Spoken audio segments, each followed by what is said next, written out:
it's not what happens to you, but how you react to it that matters. That's a quote from the Greek Stoic philosopher Epictetus.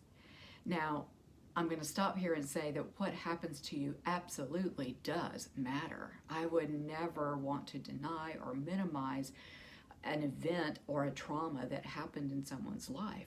It shapes who we are. But how you react to that trauma in your life may actually be more important in the long run than the actual trauma itself. Hello, I'm Dr. Renee Harmon.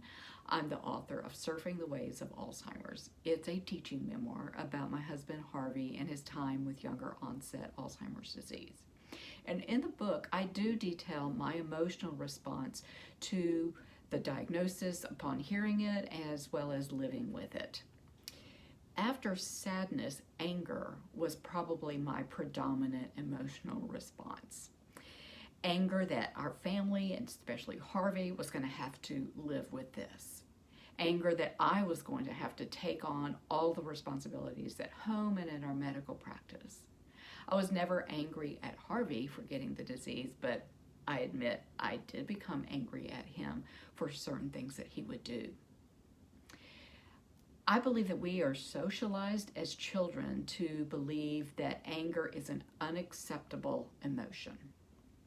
Maybe more especially in girl children, and maybe even more especially in the South.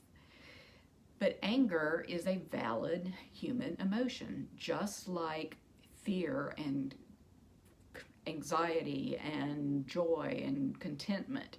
It's a real human emotion. So to deny that it exists or to think that it is always harmful is not appropriate. So anger that lashes out physically or with words can do a lot of damage psychologically and physically to someone on the receiving end of it, obviously.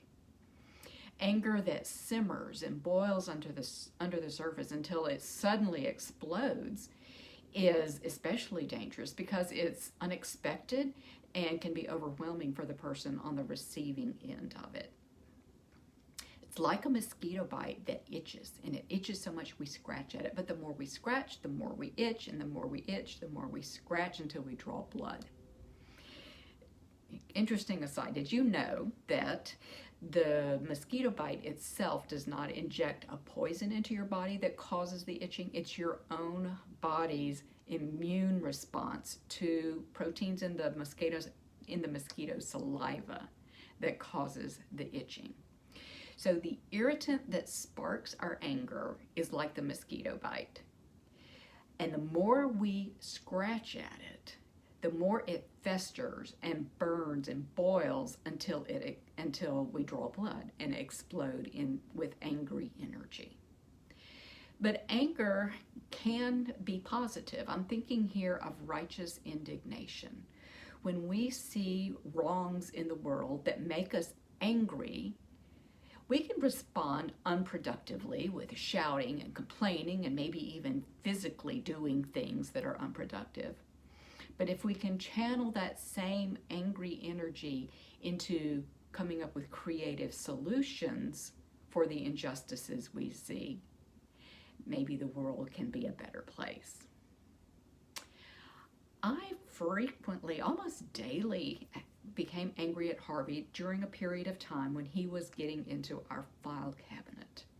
I had misplaced the key, and he would daily get into it, pull out important papers, mark them up, leave them all over the house, and I would come home and just kind of explode at him. What are you doing? Why are you pulling these papers out every single day? Don't you see I'm having to put them back into order every day? Well, that did no good, of course.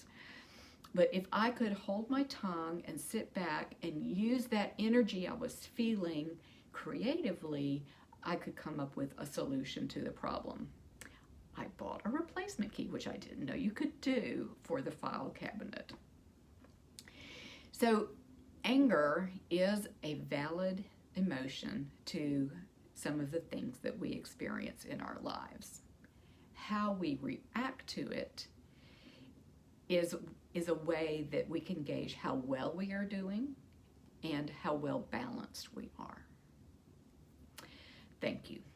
Be well and keep your balance.